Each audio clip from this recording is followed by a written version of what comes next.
नमस्कार मित्रांनो, ओम नमः शिवाय, श्री शिवाय नमस्तुभ्यम. मित्रांनो, आजच्या व्हिडिओमध्ये आपण ऐकणार आहोत की गायीने स्त्रियांना कोणता श्राप दिला होता जो आजही सर्व मानव जातीला भोगावा लागत आहे. आणि तो श्राप कोणता आहे आणि कशासाठी दिला होता, त्यासाठी आजच्या व्हिडिओत आपण एक कहाणी ऐकणार आहोत. चॅनलवर नवीन असाल तर सबस्क्राईब अवश्य करा आणि बेल आयकॉनसुद्धा प्रेस करा. चला तर मित्रांनो, कहाणीला सुरुवात करूया. आजची कहाणी खूपच ज्ञानवर्धक आहे. तुम्ही मनापासून ही कहाणी ऐकावी अशी विनंती. मित्रांनो, हिंदू धर्मामध्ये गायीला एक पूजनीय स्थान दिले आहे. गायीला माता म्हटले जाते. मात्र काही काळापूर्वी गायीने एका स्त्रीला श्राप दिला होता आणि तो श्राप आजही मानवजातीला भोगावा लागत आहे. आता आपण बघत आहोत की देशामध्ये गायींची फार दुर्दशा होत आहे आणि परत ते दिवस येऊ नये की जसा श्राप तेव्हा एका स्त्रीला दिला होता तसे गौमाता परत मानवाला श्राप देऊ नये. त्यामुळे आजची कहाणी पूर्ण ऐका. ज्या घरात गौमातेची सेवा केली जाते त्या घरात धनधान्याची कमतरता कधी भासत नाही. खूप जुन्या काळातली गोष्ट आहे. एका नगरामध्ये मोहन नावाचा एक व्यक्ती राहत होता. त्याच्याकडे गाय होती. तो गायीचे दूध बाजारात विकत असे. त्यामुळे त्याला चांगल्या प्रमाणात धनसंपत्ती मिळत होती. काही दूध तो घरातील लोकांना सुद्धा प्यायला देत असेल. त्यामुळे घरातील लोकांचे आरोग्यसुद्धा अगदी उत्तम होते. असेच काही महिने चालू होते. मोहन त्याच्या घरातल्यांचा सर्वांचा गौमातेच्या दुधावर उदरनिर्वाह चालत होता. छान प्रकारे त्यांचं सर्व काही चालू होते. परंतु एक वेळ अशी येते जेव्हा गौमाता दूध देणे बंद करते. जेव्हा गायीने दूध द्यायला बंद केले तेव्हा ती मोहनसाठी बिनाकामाची झाली. आता ती गाय त्याचा चारा खात होती. म्हणून मोहनला असे वाटत होते की गाय आता माझ्या काहीच कामाची नाही. ती फक्त चाराच खात आहे. परंतु त्या बदल्यात त्याला काहीच मिळत नाही. त्यामुळे मोहनने त्या गायीला जंगलात नेऊन सोडले. जेव्हा गौमातेला जंगलात सोडले तेव्हा ती गौमाता इकडे तिकडे भटकू लागली. असेच काही दिवस ती गाय तशीच जंगलात भटकत होती. एके दिवशी असं होतं की गाय एका ठिकाणी उभी राहते आणि रडू लागते. रडता रडता गौमाता म्हणू लागते, हे भगवान, तुम्ही मला का गाय बनवले? माझ्यासोबत या माणसाने खूप मोठा अन्याय केला आहे. ह्या मनुष्याला मी जोपर्यंत दूध देत होते तोपर्यंत त्याने माझी चांगली काळजी घेतली. मला हिरवागार चारा खायला दिला आणि माझी सेवासुद्धा खूप काळजीने घेतली. मात्र जसं मी दूध देणं बंद केलं तसं त्यांच्यासाठी मी बिनाकामाची झाले आणि त्याने मला जंगलात आणून सोडले. आता मी उपाशी पोटी या जंगलात भटकत आहे. हे देवा, तुम्हीच सांगा आता मी काय करू आणि कुठे जाऊ? गायीच्या अशा यातना बघून प्रकृतीसुद्धा रडू लागली. गाय जोरात जोरात हंबरडे फोडून देवाला हाका मारत होती आणि रडत होती. गायीची अशी अवस्था पाहून देवाला सुद्धा खूप वाईट वाटत होतं. यातनेने त्रस्त झालेली गौमाता इकडे तिकडे फिरता फिरता रडत होती. इकडे तिकडे जंगलात तिला जे भेटायचं ते ती खात होती. असेच काही दिवस निघून गेले. त्यानंतर गाय पुन्हा गर्भवती झाली आणि गर्भवती होऊन जेव्हा 2-3 महिने झाले, जेव्हा गौमाता फिरत फिरत त्या नगराजवळ पोचली तेव्हा तिथे एका स्त्रीने गौमातेला बघितले आणि तिच्या मनात लालच निर्माण झाले. तिला असे विचार येऊ लागले की मी जर ह्या गायीला पकडले आणि मी माझ्या घरी घेऊन गेले तर माझा खूप फायदा होईल. कारण ही गाय गर्भवती आहे आणि काहीच दिवसात ती एका वासराला जन्म देईल. त्यामुळे मला मोठ्या प्रमाणात दूधसुद्धा मिळेल आणि ते दूध विकून मी धनवान बनू शकेल.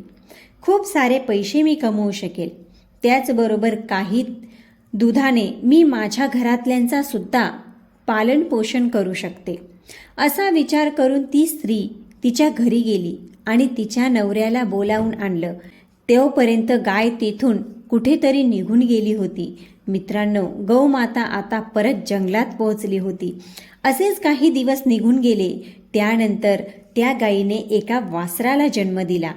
आणि तिने त्या वासराला एका झाडाच्या खाली जन्म दिला. परंतु जी स्त्री होती ती तिकडेच त्या जंगलात त्या झाडाच्या शेजारीच गवत कापण्यासाठी गेली होती. आणि जेव्हा तिने गौमातेला त्या झाडाखाली पाहिले तेव्हा ती तिच्याजवळ आली आणि तिला पाहून गौमाता म्हणाली, हे स्त्री, तू माझी एक मदत कर. हा जो माझा वासरू आहे त्याला मी उचलू शकत नाही, त्यामुळे तू ह्या वासराला उचलण्यास माझी मदत कर.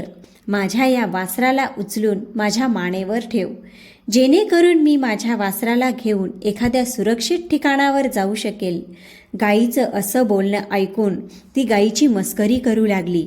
तिला गाईची मजा वाटू लागली. ती गाईवर हसू लागली. त्यानंतर ती स्त्री म्हणाली, मी तुझी मदत का करू? मी तुझ्या वासराला हात लावणार नाही. ते किती घाण आहे.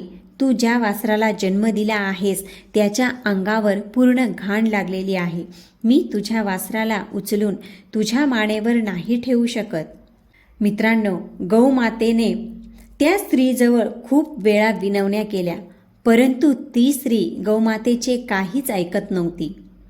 गौमाता पुन्हा म्हणू लागली, हे स्त्री, तू कृपया माझी मदत कर, कारण मी माझ्या वासराला इथून उचलून एखाद्या सुरक्षित ठिकाणी घेऊन नाही गेले तर एखादा जंगली प्राणी त्याला मारून टाकेल. म्हणून तू माझी मदत कर, कारण माझं हे वासरू अजून चालू शकत नाही. हे अजून खूप नाजूक आहे. कमीत कमी 8 ते 9 महिन्यानंतर माझे हे वासरू चालू शकेल. त्यावेळी प्राण्यांची पिलं ही 8 ते 9 महिन्यानंतर चालू शकत होती, परंतु आता तशी परिस्थिती नाही. आता प्राण्यांची पिलं जन्म दिल्यानंतर लगेच चालू लागतात. तर गौमाता त्या स्त्रीला खूप विनवण्या करत होती, परंतु ती फक्त तिची मस्करी करत होती, तिच्यावर हसत होती, मात्र तिला मदत करायला तयार नव्हती. त्यामुळे संतापून गौमातेने त्या स्त्रीला श्राप दिला, तू माणूस आहेस, तुला हात आहेत, तू माझी मदत करू शकतेस, परंतु तुला माझी मदत करायची नाही. तुला फक्त माझी मस्करी करायची आहे. त्यामुळे मी तुला एक श्राप देत आहे. माणसांची मुलं जी जन्मल्यावर लगेच चालू शकतात ती आता जन्मल्यानंतर 8 ते 9 महिन्यांनी चालू शकतील. मित्रांनो, पूर्वी प्राण्यांची पिले ही जन्मल्यावर चालू शकत नव्हती, परंतु माणसांची मुलं ही जन्मल्यानंतर लगेच चालायला लागायची. गौमातेने श्राप दिला की तुझी म्हणजेच माणसांची मुलं ही जन्मल्यावर 8 ते 9 महिन्यानंतरच चालू शकतील. जी आता लगेच चालत आहेत ती यापुढे जन्मल्यावर लगेच चालू शकणार नाही, तर 8 ते 9 महिने लागतील त्यांना चालताना. आणि जी प्राण्यांची पिलं आहेत जी जन्मल्यावर लगेच चालू शकतील, अशा श्राप गौमाताने तिला दिला. मित्रांनो, त्या स्त्रीच्या एका चुकीमुळे पूर्ण मानवजातीला तो श्राप भोगावा लागत आहे. खूप सारे लोक गौमातेला एक साधारण प्राणी समजतात, परंतु गौमातेच्या पोटामध्ये पूर्ण 33 कोटी देवांचा वास असतो. शास्त्रांमध्ये, पुराणांमध्ये गौमातेला खूप जास्त महत्त्व देण्यात आले आहे. आणि जेव्हा गायीचा अपमान होतो तेव्हा अक्षरशः 33 कोटी देवी देवता क्रोधित होत असतात आणि त्यामुळे सर्व ब्रह्मांड हालू लागते. गौमातेच्या या श्रापामुळे माणसांची मुलं 8 ते 9 महिने चालू शकत नाही. याचा सबूतसुद्धा वेदशास्त्रांमध्ये दिलेला आहे. सुखदेवाने जेव्हा जन्म घेतला होता तेव्हा तो त्वरितच चालायला लागला होता आणि जंगलात गेला होता. त्याचबरोबर महर्षी व्याससुद्धा जन्मल्यानंतर लगेच चालू लागले होते. याबद्दल एकच नाही तर असे अनेक उदाहरण आपल्याला देता येतात. परंतु जेव्हापासून गौमातेने हा श्राप दिला आहे तेव्हापासून जी प्राण्यांची पिलं आहेत ती जन्मल्यापासून लगेच चालू शकतात, परंतु माणसांची मुलं 8 ते 9 महिन्यानंतरच चालायला लागतात. शास्त्रानुसार जे मुलं 8 किंवा 7 महिन्यांपासून चालायला सुरुवात करतात तर अशा घरांवर गौमातेचा विशेष आशीर्वाद असतो. याचा अर्थ आहे की त्या घरातील लोक गौमातेचे खऱ्या भक्तिभावाने पूजा करतात आणि गौमातेची सेवा करतात. मित्रांनो, हा श्राप गौमातेने त्या स्त्रीला दिला होता आणि ही एक सत्य घटना आहे. तर मित्रांनो, या कथेवरून आपण काय शिकलात? जर कोणीही प्राणी, पशु किंवा मानव कोणीही आपल्याकडे मदतीसाठी याचना करत येतं, तर आपल्याला शक्य होईल तर त्याची मदत नक्की करावी. जर आपण मदत करू शकत नाही तर त्याच्या बदला आपल्याला त्यांचे श्राप लागतात. जर कुठल्या मनुष्याला अशी बद्दुआ लागते किंवा श्राप लागतात तर हळूहळू त्याची अधोगती होऊ लागते. त्याच्या जीवनात अचानक मोठमोठे संकटे येऊ लागतात. घरामध्ये आर्थिक संकट येते. तर तुम्ही गौमातेला खरंच मनापासून मानता का? तर कमेंटमध्ये नक्की लिहा.